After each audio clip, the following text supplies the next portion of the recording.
Can you identify poison ivy? How to keep this nasty rash from spreading? Plus, find out what you may be doing that could turn your nails and skin the color green. And later.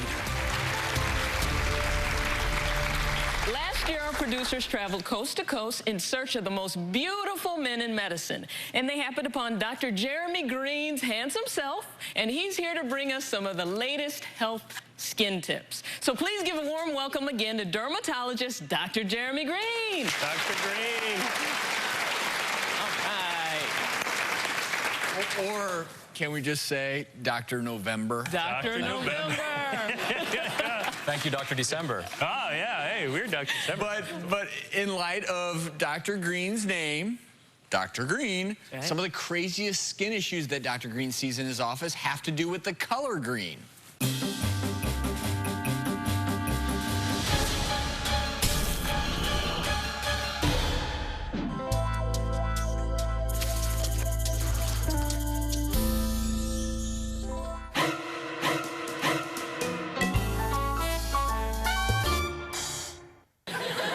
Oh, boy, wow.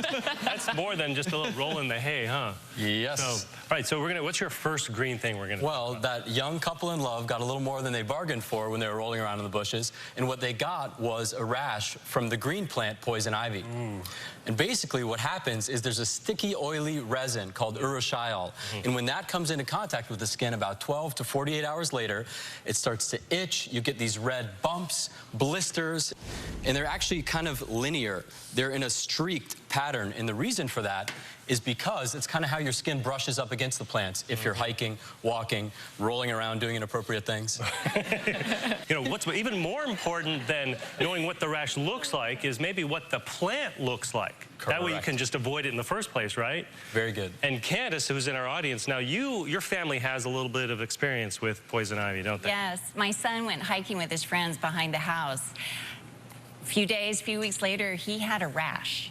And so my question to the doctors is, what do they look for when they're out there hiking? Yeah, it's important to avoid it. Why don't you come on up here, because we actually have a little poison ivy puzzle for you. So we've got 3 plants up here, and I want you to look at all 3 of them. Come on in here.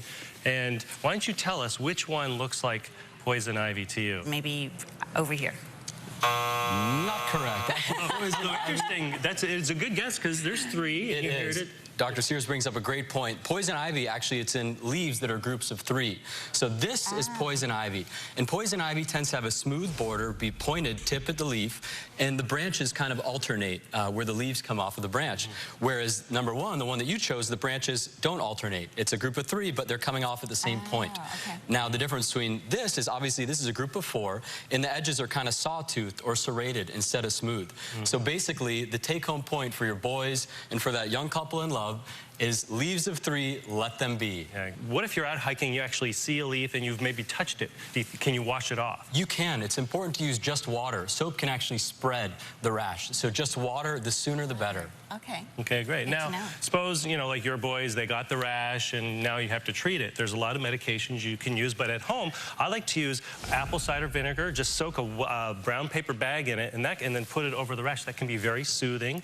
Or oatmeal baths. I vividly remember taking an oatmeal bath as a kid. There's commercial preps, or you can just take some oatmeal, blend it in a blender, make a little powder, put it in an old stocking or pantyhose, and let it run, let the bath water run over that, and then you form a little tea in the bath water, and it can be very soothing too. All right. Good to know. It sounds peaceful, but if that doesn't work, definitely come on in and see a dermatologist. We'll give you either an anti-inflammatory steroid cream or ointment, or perhaps even a steroid pill if the rash is bad enough. Okay. All right, Dr. Hotness, let's come over here. right. Talk Thank a you little so bit much. about Thank you. nails. Thank you. Seriously.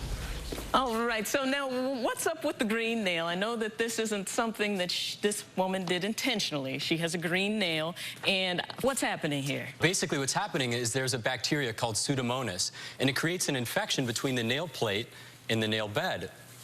And Pseudomonas loves moist environments. So people who are in whirlpools, sinks, gardeners, so if you have a green thumb, you may literally get a green thumb. All right, you can have this on your feet too, right? Yes, ma'am, anywhere you have nails. So people at home have a green nail. What should be their first home steps that they can do to kind of remedy it? Well, there's a nice home remedy. They can soak their hand twice a day in dilute vinegar.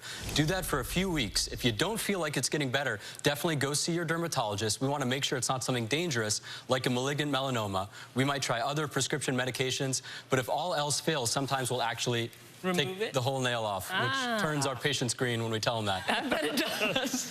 Thanks, Dr. Hotness. And Dr. Green, because I'm not going to call you Dr. Hotness. The takeaway here is that things can show up and be green for various reasons. Incidentally, the Pseudomonas, I mean, you see this also other parts of the body. If you have green pus, etc., Pseudomonas can actually infect any part of your body. So if any part of your body is turning green, I'm going to go see Dr. Green. That's just me. Dr. Green, thank you so very much. Thank you so much. Great to see you, Dr. Hotness. We do have a lot more just ahead. Let's see what's coming up next.